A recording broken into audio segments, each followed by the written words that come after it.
எல்லாருக்கும் வணக்கம்.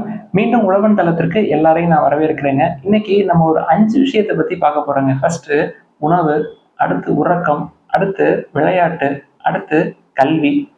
இது எல்லாமே எப்படி நம்மளோட ஆரோக்கியத்தோட இணைஞ்சிருக்கு. இது ஒண்ணும் நம்மளோட ஆரோக்கியத்துல எவ்வளவு எப்படியான தாக்கத்த ஏற்படுத்துது அப்படின்னு சொல்லி பார்ப்போங்க. இப்போ படிப்பு அப்படின்னு எடுத்துக்கிட்டோம்னா, எந்த காலகட்டத்திலயும், எந்த வயசுலயுமே நம்ம படிக்கலாங்க. எனக்கு நான் கண்ணால் பார்த்த 2 சம்பவங்கள உங்களுக்காக சொல்றேங்க. நான் 2008ல பொறியியல் படிக்கிறதுக்காக அரசினர் பொறியியல் கல்லூரி திருநெல்வேலியில சேர்ந்தப்ப, அதே கல்லூரியில இசிஇ பிரிவுல ஒருத்தர் சேர்ந்தாருங்க. பேரு சக்திவேல் அப்படின்ட்டு பேரு. அவரு 28வது வயசுல இன்ஜினியரிங் படிக்கிறதுக்காக வந்தாங்க. அதாவது 18 வயசுல 12th முடிச்சுட்டு, அந்த என்ட்ரன்ஸ் அப்படின்றது ஒண்ணு இருந்ததுனால அவரால படிக்க முடியல. 2008ல இன்ஜினியரிங் காலேஜஸ்க்கு ஃபீஸ் எல்லாம் குறைச்சாங்க.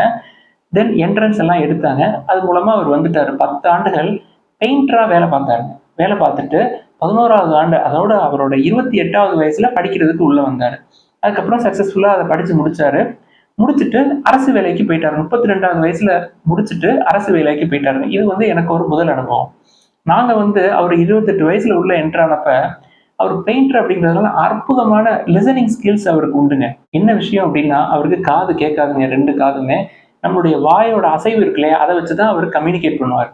அவ்வளோ அற்புதமான லிசனிங் ஸ்கில்ஸ் அவருக்கு இருக்குங்க. இன்ஜினியரிங் கிராஃபிக்ஸ்க்கு எவ்வளவு கற்பனை திறன் வேணும் அப்படின்றது தெரியும். ஒட்டுமொத்த ஃபர்ஸ்ட் இயர் எல்லாத்துக்குமே இன்ஜினியரிங் கிராஃபிக்ஸ் ஃபர்ஸ்ட் செமஸ்டர்ல அவர் தாங்க சொல்லிக் கொடுத்தாரு. இது முதல் சம்பவங்க. இரண்டாவது, என்னுடைய நண்பர் ஒருத்தர் அவருடைய 33வது வயசுல எம்பிஏ படிக்கணும் அப்படின்னு சொல்லி ஒரு வருஷம் என்ட்ரன்ஸ் எக்ஸாமுக்காக ரெடியாகி தென் இந்தியாவிலே ஒரு டாப் இன்ஸ்டியூட்ல எக்ஸ்எல்ஆர்ஐ ஜாம்ஷெட்பூர்ல போயிட்டு சக்சஸ்ஃபுல்லா கோர்ஸை கம்ப்ளீட் பண்ண போறாரு. இன்னும் ஒரு 10 நாள்ல கோர்ஸ் கம்ப்ளீட் பண்ணிடுவாரு. ஒரு பெரிய நிறுவனத்துல வேலைக்கு சேர்றாருங்க. 10 ஆண்டுகள் ஆசிரியரா இருந்துட்டு அதுக்கப்புறம் மறுபடியும் இப்ப படிக்கிறதுக்கு போய் மறுபடியும் ஒரு நல்ல வேலைக்கு போறாருங்க. ஸோ படிப்பு அப்படின்றதுக்கு எந்த காலம் வேணாலும் படிக்கலாம். நான் வரலாற்றுல நிறைய கேள்விப்பட்டிருக்கேன். நான் நேரா பார்த்த 2 சம்பவங்களையே உங்களுக்கு சொல்லிட்டேன். அடுத்து விளையாட்டுன்னு எடுத்துக்கிட்டீங்கன்னு வச்சுக்கோங்களேன், அதுவும் சாதனை பண்றது 18 வயசுலயும் சாதிக்கலாங்க, 50 வயசுலயும் சாதிக்கலாங்க. அந்த மாதிரி 2 விஷயங்களை நம்மளும் எல்லாருமே பார்த்திருப்போம். ஆனா இந்த உணவு, உறக்கம் இது 2ம் இந்த வயசுல நம்ம பண்ணலைன்னா அடுத்த 5 வருஷத்துல பண்ணிக்கலாம். இந்த 5 வருஷம் பண்ணலைன்னா 18 வயசுல பண்ணலைன்னா 50 வயசுல பண்ணிக்கலாம். 50ல பண்ணலைன்னா 60ல பண்ணிக்கலாம் அப்படின்னு இதை விடவே முடியாதுங்க. இந்த உணவும் உறக்கமும் நம்மளுடைய ஆரோக்கியத்திற்கு ரொம்ப ரொம்ப முக்கியமான விஷயங்க. நம்மளுடைய உடல் ஆரோக்கியம் அப்படின்றது ஒரு அற்புதமான சுவருங்க. அந்த சுவர்ல அற்புதமான சித்திரங்களை நம்ம வரையலாம். எப்ப எது வரைக்கும் வரையலாம் அப்படின்னா, அந்த சுவரை நம்ம ஆரோக்கியமா பார்த்துக்கிட்டோம் அப்படின்னா தான். அந்த ஆரோக்கியமான அந்த சுவரை அந்த உடல்நிலையை நீங்க பார்த்துக்கிறதுக்கு இந்த 2 விஷயம் ரொம்ப முக்கியங்க. ஒண்ணு சீரான நேரம் தவறாத உணவுங்க. இன்னொன்னு 8 மணி நேரம் கண்டிப்பா தூங்கணுங்க. இது 2யும் எந்த விஷயத்துக்காகவும் காம்ப்ரமைஸ் பண்ணவே கூடாதுங்க. எதற்காக இது முக்கியமா இதை பதிவு பண்றோம் அப்படின்னா, இன்று இருக்கக்கூடிய சூழல்ல 5 வயசுக்கு முன்னாடியே நிறைய பேரை ஸ்கூலுக்கு கொண்டு போய் விட்டுறாங்க. அந்த பிள்ளைகள் 5 வயசுக்கு மேல, அதாவது 10th ஸ்டாண்டர்ட் வர்றதுக்கு முன்னாடியே பயங்கரமான அழுத்தம் கொடுக்குறாங்க. குறிப்பா கல்விக்காக. பெற்றோர்கள் அவங்களுடைய கௌரவத்தை எதன் மூலமா காட்டணும்னு நினைக்கிறாங்கன்னா, அந்த குழந்தைகள் மேல திணிக்கிறாங்க. அவங்க நல்லா படிச்சா அது நம்ம கௌரவம் அப்படின்னு சொல்லிட்டு. ஆனா இதுல நான் கவனிச்ச விஷயம் என்ன அப்படின்னா, இந்த கல்வின்ற விஷயம் இந்த தூங்கக்கூடிய நேரத்தையும், இந்த உணவு, சீரான உணவு, சரியான நேரத்தில் உணவு, அது 2ம் இல்லாம செய்யுது அப்படின்றத நான் கவனிக்கிறேங்க.